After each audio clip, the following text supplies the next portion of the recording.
Hi, my name is Nick Coolidge, and this is an audio version of a post on Fraternityman.com called Delegation Death Spiral, an Executive Director and Other Duties as Assigned.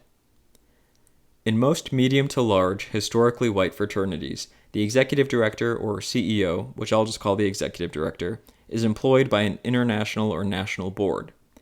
The Executive Director is generally responsible for the maintenance of membership records and for managing communications between various components of the fraternity. This makes sense because most Executive Director positions are evolutions of a respective fraternity's secretary position. As fraternities grew in size, so too did the need for a full-time professional to manage the membership records. Modern Executive Directors and administrative offices are not limited to record keeping. That's another commonality among college fraternities. Look through the governing documents of an organization and take note. In most cases, duties reserved for members of the board or volunteers may be delegated to an executive director. Such responsibilities are occasionally listed in detail, even if they're still all-encompassing. Other times they are as vague as other duties as assigned. That phrase, other duties as assigned, is kind of a wink-wink, nudge-nudge joke in the professional world. We who are assigned the duties laugh off our overlord's demands for total subservience. It helps us maintain some shred of white-collar dignity. Unfortunately, Greek life's elected leaders are not entirely familiar with the complexities of the fraternity and sorority world. Who could blame them? The rules and challenges are endless and ever-evolving. Plus, most of them have full-time commitments which have nothing to do with their fraternity. So the people elected to positions of leadership have, over many decades, delegated the majority of their responsibilities to the executive director and fraternity staff. Today, just about every function of a fraternity is an official or delegated responsibility of the executive director position. Volunteer appointments, the enforcement of policies and standards, the establishment of new chapters, management of educational programs, and more are all centralized to these full-time paid staff positions. As a result, the expertise of a professional fraternity staff becomes necessary for the organization to function at all. Volunteers up and down the organizational ladder become little more than helping hands with disposable opinions. The more a group relies on a central office, the easier it is for a fraternity's volunteer structure to decay. A national treasurer, for example, may have once appointed and trained a team of regional volunteers to help him accomplish his tasks.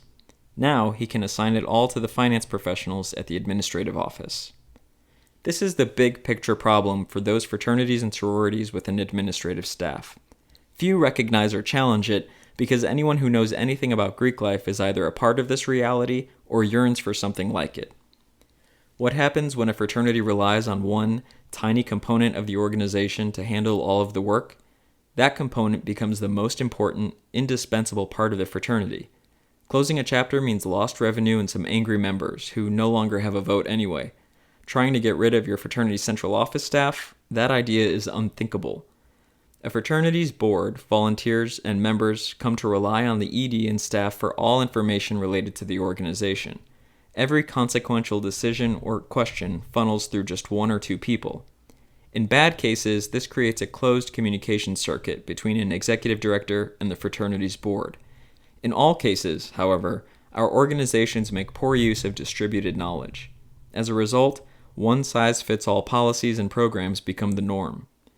This is why special interests, think billing companies, speakers, software developers, and donors, target the administrative office and, ultimately, the executive director.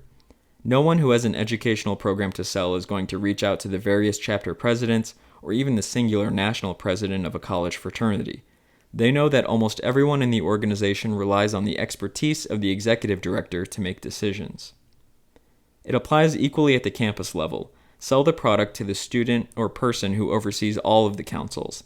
They'll get the money together and require that every chapter take part.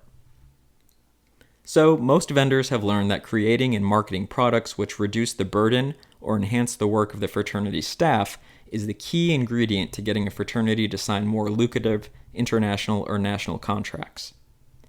You might say, as I would when working for my fraternity's central office, that checks and balances exist, and you're technically right.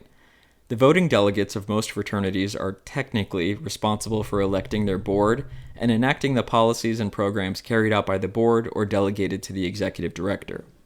Students are repeatedly told by fraternity sorority professionals and the leaders that they have a vote, but which organization focuses even a fraction of its resources teaching members to make use of their vote as they do teaching them the ever-evolving alcohol policies?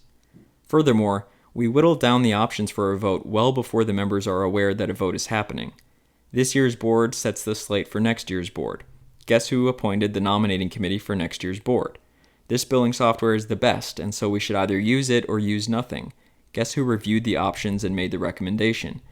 Like all things in nature, people follow the path of least resistance. It may not be the best option for students, but best for most fraternities tends to be whatever makes the executive director's job a little easier. A standard health and safety policy for all NIC fraternities? That makes things easier.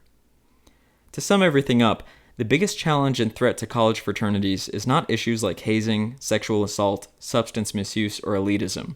Those are problems of society. Of course they exist in social organizations. No, the biggest threat to college fraternities, and the reason why almost none of our attempts to combat the aforementioned issues are successful, is that our organizations are federations, not oligarchies or dictatorships. Fraternities are not structured to funnel every decision through one or two people, regardless of those persons' expertise. None of this is to say that your executive director or your administrative staff or your fraternity board is corrupt. The vast majority of fraternity leaders and professionals are earnest in their desire to help. This process of centralization is also typical of democratic organizations. The question is, will reformers intervene and rebalance the decision rights before our top-heavy fraternities collapse on themselves? Those who suggest that change at the top will come from the top have either spent too much time there or not enough. Thanks for joining me for this audio version of a Fraternityman post. If you liked it, be sure to follow us on SoundCloud so you can get updates whenever new audio blogs or original content is posted.